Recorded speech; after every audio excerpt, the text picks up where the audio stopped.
कि आंवला बहुत ही ज़्यादा वंदनीय है, पूज्य है। श्री कामः सर्वदा स्नानं कुर्या दामलकैः नरः तुष्यतामलकैः विष्णु एकादशाम विशेषतः।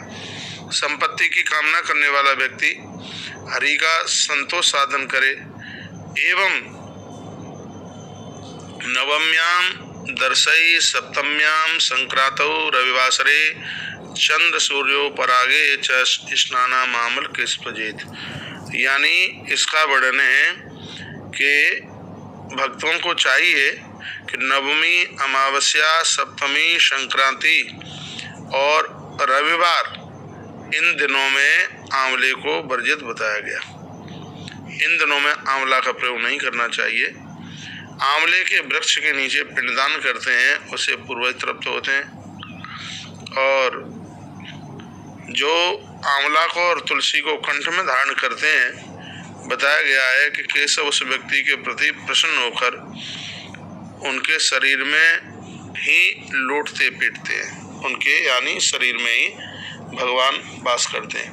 कार्तिक के महीने में तो आंवला की बहुत बड़ी महिमा है। कहा गया है कि कार्तिक के महीने में यदि कोई आंवला का बंधन, पूजन और दर्शन करता है तो पाप ऐसे दूर भाग जाते हैं जैसे बिल्ली को देख करके चूहे भागते हैं। हरि को निवेदित किए जाने वाला जो भोजन है, प्रसाद है, यदि कहीं वो आंवले के वृक्ष के नीचे बिठा करके ब्राह्मणों को जुमाया जाता है, इससे भगवान नारायण अति प्रसन्न होते हैं और उसका कई गुना पुण्य फल प्राप्त होता है।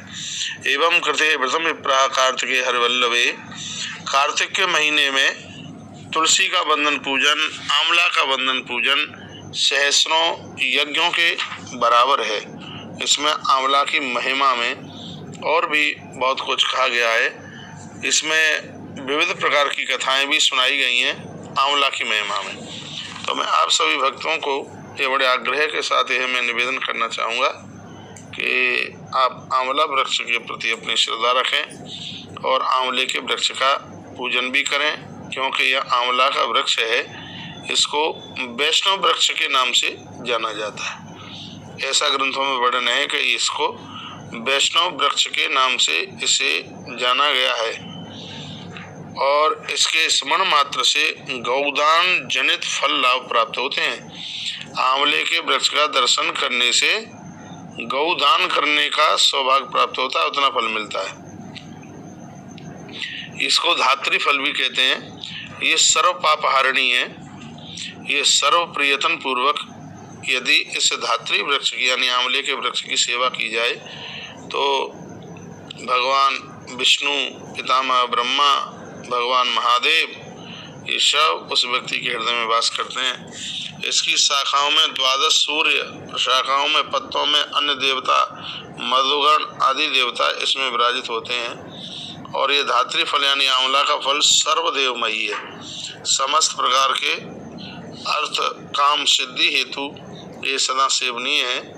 एक बार देवर्षि नारद जी ने जगन्नाथ ब्रह्मा जी के पास पहुंच करके प्रणाम किया और विस्मय होकर के बहुत आश्चर्यचकित बात कही और ये कहा, पिताजी आप ये बताइए कि जीव के कल्याण मात्र के लिए परम साधन क्या है? तो उन्होंने जवाब दिया कि तीर्थानि मुनियो देवा यज्ञा सर्वे कार्तिके नित्यम धात्री समाश्रित्य तिष्ठन्त अर्के तुलास्थिते। उन्होंने जवाब दिया, कार्तिक मास में यदि आंवले के वृक्ष का पूजन किया जाए, उनकी छाया में भोजन किया जाए तो संपूर्ण पाप नष्ट हो जाते हैं। कार्तिक के मास में कुंभ पर्व में स्नान करने से जितने फल की प्राप्ति होती, उतना कि इस महीने में अभी आंवला का बंधन पूजन करने से उतने फल की प्राप्ति हो जाती है। न जानीम इमं वृक्षम चिंत्यतो मुहुर्मुहुः। इसके बारे में तो संपूर्ण देवता भी इसकी महिमा को पूरी को नहीं जानते। इसकी महिमा अपने आप में कितनी है। तस् मूले स्थितो विष्णु ततस् धूर्ध च पितामह। जिसके मूल में स्वयं भगवान विष्णु, विधाता ब्रह्मा, भगवान महादेव जहाँ विराजित हैं, तो सर्व पाप हरा प्रोक्ता वैष्णवी पाप नाशिनी। तो ये वैष्णवों का ये दिव्य धन है जिस वृक्ष को आंवला वृक्ष कहते हैं, तो ये संपूर्ण प्रकार के अपराधों को, पापों को नष्ट कर देता है। तो हम सनातन धर्मावलंबियों को चाहिए कि इस वृक्ष का वंदन होना चाहिए, पूजन होना चाहिए। मैं एक बार पुनः निवेदन किए देता हूँ, रविवार के दिन इसकी पूजा नहीं हो पाती है। कार्तिकस्य च महात्म्यम महत पुण्य फलप्रदम कदा धात्री समुत्पन्ना कथम सा ख्याति मांगता है। तो इस कार्तिक के महीने में आंवले के वृक्ष की कितनी बड़ी विशेषता है, ये उसका वर्णन किया गया है। कार्तिक के महात्म्य में बताया गया है कि सूत, जिस समय आंवला का ये वृक्ष उत्पन्न हुआ, उस समय संपूर्ण देवता वहां पर आकर के प्रकट हुए थे, उसको वंदन प्रणाम किया था। सबसे बड़ी विशेषता यह है कि आंवला का जो वृक्ष है, इसके माध्यम से व्यक्ति अपने कामनाओं को, अपने विकारों को जीत लेता है।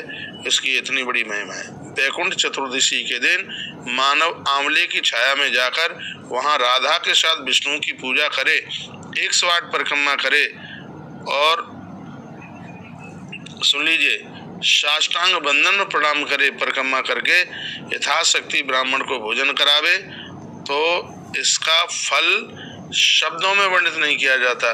संपूर्ण देवता संतुष्ट हो जाते हैं और अंत में जीव मोक्ष को प्राप्त होता है। ये इसकी